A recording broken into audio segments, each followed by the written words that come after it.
Pandit Deendayal Upadhyay rail मंडल के मंडलीय चिकित्सालय में सोमवार को सांसद वीरेंद्र सिंह रेल मंत्री के द्वारा लोकसभा में पूछे गए प्रश्न के जवाब में दिए गए उत्तर का फिजिकल वेरिफिकेशन करने पहुंचे। इस दौरान उन्होंने चिकित्सालय के इमरजेंसी वार्ड में पहुंचकर सबसे पहले प्राथमिक उपकरणों के बारे में सवाल किया।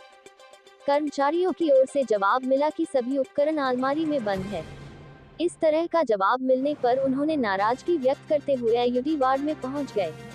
अस्पताल की दुर्व्यवस्थाओं पर सांसद अत्यधिक नाराज होते हुए कहा कि मुझे रेल मंत्री की ओर से गलत रिपोर्ट दिया गया है, जिसे मैं सांसद में उजागर करूंगा। रेल कर्मचारी उन लोगों की सेवा करते हैं, जब उनकी चिकित्सा संबंधित समस्याएं आती हैं तो मंडलीय चिकित्सालय खुद अपनी बीमारी का रोना रोने लगता है। निरीक्षण के दौरान सांसद वीरेंद्र सिंह के तेवर सख्त थे। उन्होंने साफ तौर पर बता दिया कि मैं कोई दुकान चलाने नहीं आया हूं। फिजिकल वेरिफिकेशन की वीडियोग्राफी कराई जा रही है। अस्पताल में जो अवस्था फैली है उसे ठीक करा लीजिए। अगली बार अगर कमी मिली तो थाने में बैठकर मुकदमा दर्ज कराऊंगा।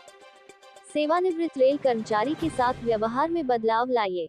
एक मरीज के तीमारदार की ओर से डीआरएम व सीएमएस के सामने डॉक्टर की ओर से पर्चा फाड़ने की शिकायत पर सांसद भड़क गए। उन्होंने डीआरएम से कहा कि देखिए आपके सामने की शिकायत है। इसके बाद दूसरे ने मेडिकल में फिट व अनफिट की फाइल पर 5 लाख रुपए रिश्वत मांगने का आरोप लगाया, जिसकी फाइल लेकर सांसद ने खुद डीआरएम को दिया। बोले कि निष्पक्षता से इसकी जांच कराइए, मेरे पास कोई शिकायत नहीं आनी चाहिए। आप निस्तारण नहीं कर पाएगा तो हमें बताइएगा, मैं रेल मंत्री के संज्ञान में यहाँ के भ्रष्टाचार को लाऊंगा। नाम बताएं। हमारा नाम संतोष सिंह यादव है।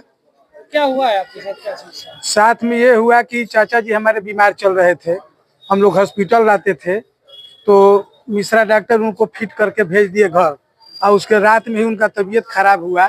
हम लोग यहाँ पर आए तो रेफर के लिए बोले तो रेफर वो नहीं किए। उसके बाद हम लोग प्राइवेट हॉस्पिटल में गए, प्राइवेट हॉस्पिटल में दिखा करके फिर यहाँ पर थोड़ा जोर शराबा हुआ तो किसी तरह से किए, और उसके बाद रेफर करने के नाम पर ये लोग रेफर करते ही नहीं, मरीज भले मर जाए यहाँ। उसके बाद उनका देहांत हो गया।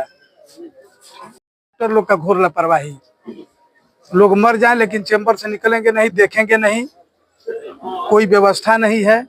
अगर व्यवस्था है तो डॉक्टर साहब उसका यूज नहीं करना जानते हैं। इनको कई जगह से इलाज करा गया और वो बोले कि जाइए ओपिनियन लेकर आइए। हम गए एम्स पटना से, ओपिनियन लेकर आए। वहां से बोला गया कि ठीक है जाइए, आप लेकर नहीं, ये ठीक नहीं हो पाएंगे, ये बेड से नहीं उठ पाएंगे कभी।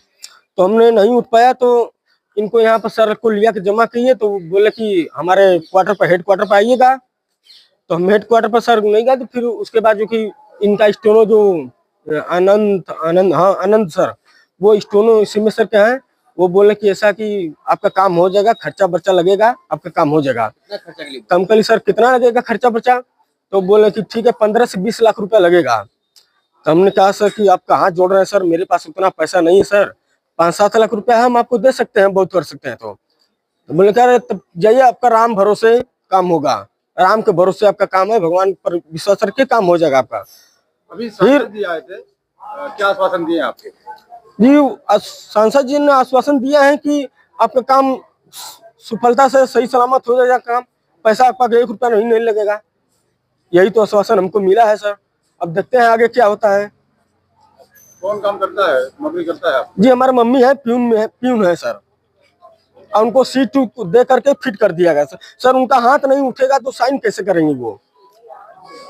नाम क्या नाम है? सौरभ कुमार मिश्रा मेरा नाम है। मेरे पापा रमाकांत मिश्रा ये रेलवे टीआरएस में जॉब करते हैं। रेलवे हॉस्पिटल में है, क्या दिक्कत है? रेलवे हॉस्पिटल में मेरे पापा भर्ती हुए थे। मेरे पापा का वजन 152 किलो है। छोटे मोटे काम जैसे केबिन का मिलना, यहाँ केबिन का स्थिति जर्जर है, केबिन में छत नहीं है, फर्श नहीं है, वहाँ पे रिफर नहीं किया जा रहा है। अगर हम हेरिटेज में रिफर मांगते हैं छोटे मोटे कागजों में ऑपरेशन के लिए, तो उनको दवाई पे जबरदस्ती ट्रीट किया जा रहा था। और कई जगह पे ऐसा हुआ कि मतलब गलत तरीके से ट्रीट किया गया, ना डॉक्टर आए देखने, ना सर ने उस तरीके से इलाज किया, रिफर कागज नहीं बनवाने में देरी, और क्या कहते हैं मिश्रा सर के द्वारा काफी तक गलत दवाएं, ऐसी दवाएं जिसको नहीं देना चाहिए, बहुत सारी समस्याएं। क्या दिक्कत है आपके पिताजी को? मेरे पिताजी को प्रोस्टेट ग्लैंड का दिक्कत है, ऑपरेशन होना है और हर्निया है 2, और ये पिछले 4 महीने से हम झेल रहे हैं। रेलवे के कर्मचारी होने के बावजूद इस मामले में ये दिक्कत आ रहा है कि हमको मजबूरन पैसा देके बाहर प्राइवेट में इलाज और दवा करवाना पड़ रहा है। यहाँ कुछ नहीं अवेलेबल है, दवा की भी आप संतुष्ट नहीं है? नहीं संतुष्ट नहीं है, दवाई की भी संतुष्टि नहीं है जी। सांसद जी हॉस्पिटल में आए थे, रेलवे हॉस्पिटल में, डॉक्टर ने क्या पाया? देखिए, सदन के अंदर मैंने माननीय रेल मंत्री जी से यहाँ की समस्याओं के संदर्भ में सवाल किए थे। उसमें यात्री सुविधाओं को लेकर के था, हमारे ये पंडित दीनदयाल उपाध्याय जंक्शन है, उस जंक्शन को उनके अनुरूप, क्योंकि एशिया का सबसे बड़ा ये जंक्शन है, यात्री सुविधा नहीं है, तो यात्री सुविधा उपलब्ध कराया जाए। यहाँ के जो कर्मचारी हैं मुगल सराय में कार्यरत हैं, वो जहाँ रहते हैं उनके आवास की स्थिति बड़ी खराब है, नालियां ठीक तरीके से बजबजा रही है, वहाँ कोई बहुत सफाई नहीं है, पानी सीधे गंगा जी में जाता है और हॉस्पिटल में कई तरह की अनियमितताएं जनता के द्वारा हमको प्राप्त हुई हैं। माननीय मंत्री जी ने हमको जवाब भेजा, उस जवाब की कॉपी हम आपको दे देंगे। जवाब के द्वारा वो गुमराह करने की कोशिश किए, आधी अधूरी सूचना दिए और उस सूचना का फिजिकल वेरिफिकेशन के लिए कि माननीय रेल मंत्री जी सही उत्तर दिए या गुमराह किए, मैं स्वयं स्थलीय निरीक्षण के लिए आया। मैंने देखा और मैंने पाया कि लगभग 50% बातें गुमराह करने की है, और मैं ये देख करके पूरी रिपोर्ट, इसकी वीडियोग्राफी कराई, मैं माननीय मंत्री जी को भेजूंगा और जब फरवरी में बजट सत्र चलेगा तो उनसे मैं जवाब मांगूंगा कि आपने इस देश से के सबसे बड़ी इस पंचायत में गुमराह करने की कोशिश क्यों की। आप खड़े होकर के पूरे देश से माफी मांगिए और इस तरीके के कृत्य पर क्यों ना आपके खिलाफ प्रिविलेज एक्ट के अनुसार कार्रवाई किया जाए। तो ये सारी चीजों को मैं निरीक्षण करके जा रहा हूं और कुछ निर्देश यहाँ के जन सुविधा के लिए, यहाँ पर हमारे जो मरीज हैं उन मरीजों की स्थिति देखिए, यहाँ का नई स्पेशलिस्ट हैं, न ही यहाँ उस तरीके के इंस्ट्रूमेंट हैं ताकि क्रिटिकल केयर मरीजों को ठीक तरीके से इलाज हो सके। इन सारी बातों को मैं एक बार पुनः दिल्ली जाकर के अश्विनी वैष्णव जी से अवगत कराऊंगा। अगर मेरी बात पर ध्यान दे करके यहाँ सुविधाएं और बजट दे देंगे तो ठीक, और नहीं देंगे तो सदन के अंदर उनको कटघरे में खड़ा करूंगा।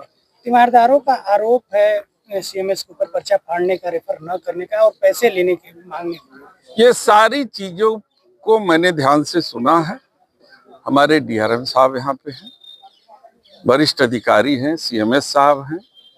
सीएमएस साहब को थोड़ा सा लैंग्वेज प्रॉब्लम होने के नाते हो सकता है कि यहाँ के जो मरीज हैं उनके परिजन हैं पूरी बात ठीक तरीके से न समझ पाए हों। तो इन सारी चीजों के बारे में यहाँ पर हम सब बैठे थे, सीएमएस साहब के चैम्बर में बातों पर डिस्कशन हुआ है। अंदर की सफाई व्यवस्था ठीक है, बाकी चीजों को हमने देखा है। हमने इनसे कहा है कि मरीज के परिजनों को किसी प्रकार का कोई दिक्कत न हो।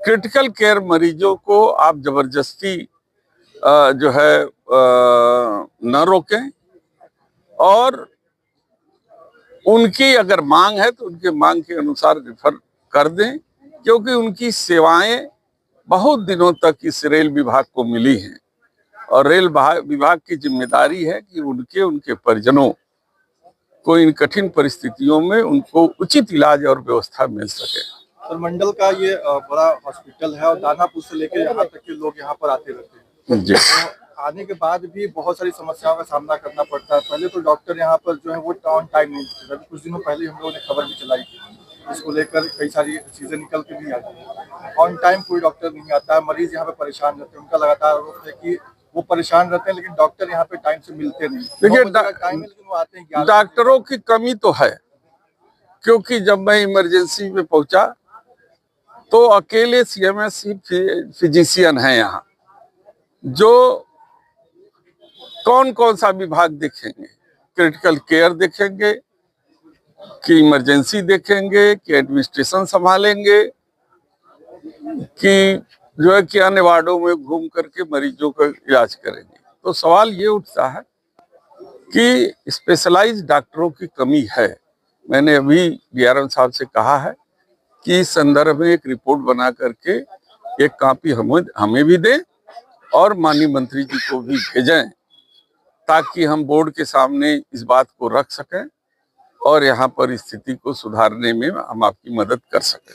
सांसद जी, अभी भ्रष्टाचार का गंभीर आरोप लगा, इस पे कोई त्वरित कार्रवाई के लिए आप जो है? देखिए, मुंह से गंभीर आरोप लगा देना एक कोई जो है कि बहुत ज्यादा संज्ञान लेने की बात नहीं होती। यदि आप वीडियो रिकॉर्डिंग किए हो, यदि आपके पास कोई साक्ष्य हो, ये हमारे राजपत्रित अधिकारी हैं और इस हम अधिकारियों को संरक्षण देना, उनके मान सम्मान को की रक्षा करना और केवल मुंह से बात कह देने से ये कोई कार्रवाई हो जाए तो इनके भी अधिकार हैं और वो उनके भी अधिकार सुरक्षित है। आप बहुत ज्यादा संज्ञान लेने की बात नहीं होती। यदि आप वीडियो रिकॉर्डिंग किए हो, यदि आपके पास कोई साक्ष्य हो, ये हमारे राजपत्रित अधिकारी हैं और इस हम अधिकारियों को संरक्षण देना, उनके मान सम्मान को की रक्षा करना और केवल मुंह से बात कह देने से ये कोई कार्रवाई हो जाए तो इनके भी अधिकार हैं और वो उनके भी अधिकार सुरक्षित है। आप से भ्रष्टाचार का दारू जिसे सप्लाई हो गया, अन्य बहुत से ऐसे पदार्थ जो है। देखिए, इस बातों को तो हमने वहाँ सदन में भी उठाया था, सदन के बाहर भी उठाया है कि तमाम ऐसे रेल के अधिकारी जुड़े हुए हैं जो शराब की तस्करी, क्योंकि बिहार में शराबबंदी है और रेल के माध्यम से भारी संख्या में बिहार में जो है कि शराब जाता है। इसकी विस्तृत जानकारी के लिए हम लोगों ने सदन के अंदर, सदन के बाहर, गृह मंत्री हर जगह जा करके अपनी बात कही है। कुछ कार्रवाइयां हुई हैं, लेकिन कार्रवाई इतना स्लो और इतना धीरे धीरे हो रही है जो संतोषजनक नहीं है। आप जानते हैं कि सदन की कार्रवाई 3-4 दिन ज्यादा से ज्यादा चल पाई। हम लोगों का हथियार सदन ही है और दुर्भाग्य है कि सत्ता पक्ष के लोग तरह तरह की बातें उठा करके, चाहे वो सोरेसेस का मामला हो, चाहे वो जो है कि संसदीय समिति के गठन का मामला हो, पहली बार हम लोगों ने देखा कि सत्ता पक्ष खुद, जिसको अधिकार है कि वो संसदीय समिति गठित कर सकता है, उसको अधिकार है कि वो सीबीआई जांच करा सकता है, उनके सदस्य उठ करके सदन में मांग कर रहे हैं। जो विपक्ष मांग करता है वो केवल हल्ला मचाने के लिए वो सदन में मांग कर रहे हैं ताकि सदन बंद हो जाए। तो ये काम करने का, बात करने का अवसर नहीं देते कि हम इनकी खामियां सदन के अंदर उठाएं और ताकि वो हमारी बातों को सुन करके व्यवस्था को ठीक करने में उनको मदद मिल सके। लेकिन वो जब सत्ता विपक्ष के सांसदों को दुश्मन की नजर से देखेंगे तो हमारी बात को कहाँ मानेंगे। हम भी तो जनहित की बात करते हैं, हम भी जनता से चुन के आए हैं। जहां सत्ता विपक्ष के नेताओं की नजर जाती है और संसदीय प्रणाली ये कहता है कि दोनों पक्षों की बातों को सुन करके जब कार्रवाई होती है तब अंतिम व्यक्ति तक सरकार के द्वारा लिए गए फैसले का असर पड़ता है, और ये काम सरकार नहीं कर रही है। सर, अभी कुछ दिन पहले एक ताजा मामला है, बहुत तेजी से वीडियो वायरल हुआ था, यात्रियों से रेलवे स्टेशन पर पैसे वसूली का, जो जीआरपी द्वारा रात के 2 बजे यात्रियों से टिकट रहने के बावजूद भी प्लेटफॉर्म से डब्बे में ले जाकर के वसूली की जा रही है। अब तक रेलवे के उच्च अधिकारी किसी ने भी कोई भी कार्रवाई अब तक नहीं की, न कोई जवाब दे रहे। इस पर आप क्या कहना चाहिए? आपने डीआरएम साहब से इस बात को कहा है, वहाँ पर कोई तो डीआरएम साहब इसको संज्ञान में लीजिए, ठीक से देखिए कि ऐसा न हो। सब्सक्राइब कीजिए हमारे चैनल को और बेल आइकॉन को दबाइए हमारी लेटेस्ट वीडियो सबसे पहले देखने के लिए।